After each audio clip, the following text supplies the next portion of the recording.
kulanti wacan oo wanaagsan akhyaarta hawada aynu saaxiibada ka nahay halkaad inaga daawanaysaan waa saxafi films iyo barnaamijka aynu ku ballansanaynay Karishma Kapoor iyo xiriirada ay soo samaysay inta ay fanka ku jirta amaba Hollywoodka.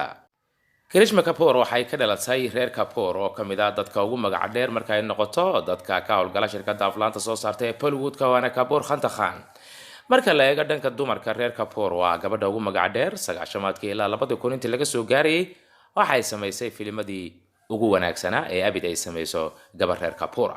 muuqaal cajiiba dhool cadayn dancing iyo moving iyo acting skills aad looga wada helay fanka waxay ku soo gashay iyadoo 17 sano jirta waxaana ay ku soo gashay filimkii la magac baxay Prem Qaidi waxaana ay ka fariisatay sanadku markuu ahaa 2003 kadib markii ay go'aan ku qaadatay inay guursato jilinkana halkaas ay ku hakisay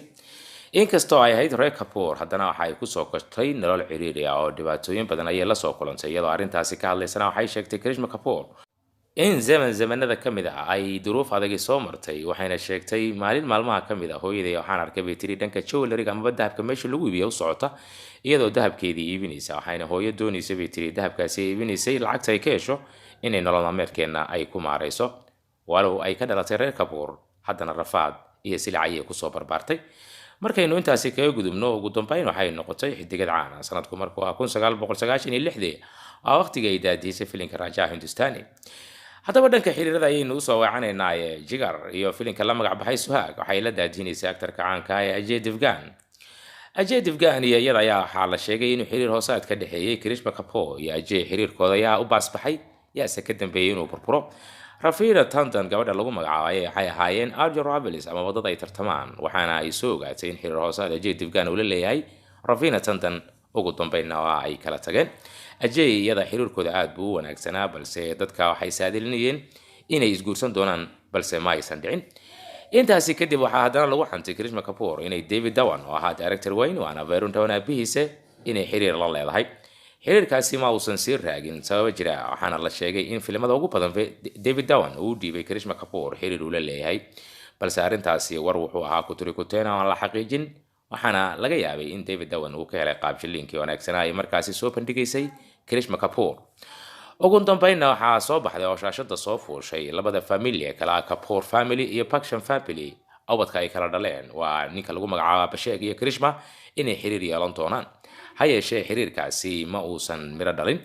afar bilood oo arintan la shaacinayay oo lalahaa waxay isguursanaya Abhishek iyo Karishma Kapoor ugu dambeyn waa uu burburay sanad guuradii 6aad ee xafladii dhalashada Amitabh Bachchan goor lagu ballansan yahay ayaa hal mar soo baxday in ay kala boodeen Karishma Kapoor iyo Abhishek Bachchan sababta ka dambeysana ciidamada aysan ogaanin reer Kapoorna kama aysan hadlin reer Bachchanna kama aysan hadlin balse Chaya Bachchan oo hooyada dhashay Abhishek ayaa ka hadashay waxayna sheegtay inuu go'aan qaatay wiilkeeda Abhishek sidaasna uu ku burburay guurkii dhici lahaa wax kale oo aan sheegay haba yaraatee ma jirto ayay tiri Chaya Bachchan hayeeshee warar dambe ayaa waxay sheegayeen in arintaasi ay ka dambeysay burburka ku yimid guurkii dhexmari lahaa Abhishek iyo Karishma Kapoor hooyada dhashay Karishma Kapoor waa Babita waqtigaasi xaalad adag ayay ku jireen reer Bachchan Amitabh Bachchan dhaqaale xumo ayaa soo wajahday sidoo kale dhanka aflaantana waqtigaasi filimada uu markaasi daadinayay Abhishek Anirahde iyo Abis Bachchan ba waxay ahaayeen kuwa markaasi aan miro dhalin waxayna tiri reerkan ma ahan reer adiga ku qalma sidaas ay gabadheeda kula talisay go'aana waxay ku qaateen reer Kapoor inay gabadhooda Karishma Kapoor ka joojiyaan arooska ay la gali lahayd Abhishek Bachchan ugu dambeynna waxaa soo baxday sanadku markuu 2003 wiilka lagu magacaabo Sanjay Kapoor oo ahaa wiil ganacsada businessman laga yaqaan gudaha dalkaasi India iyo dibadda in ay markaasi isguursanayaan guurkooda ayaa ugu dambeyn dhacay 2003 balse guurkooda 2010 ayuu ku ekaa Karishma Kapoor iyo Sanjay Kapoor laba ubad ayay isu dhaleen ugu dambeynna go'aan waxay ku qaateen labadoodu inay kala tagaan haddaba daawadayaal barnaamijkii aynu kaga hadlaynay xiriiradii adkaa iyo noloshii markaasi ay ku soo papaartay Karishma Kapoor oo aad wada garanaysaan oo kamid ahayd aktrishooyinka ugu caansan bilowgii 90maadkii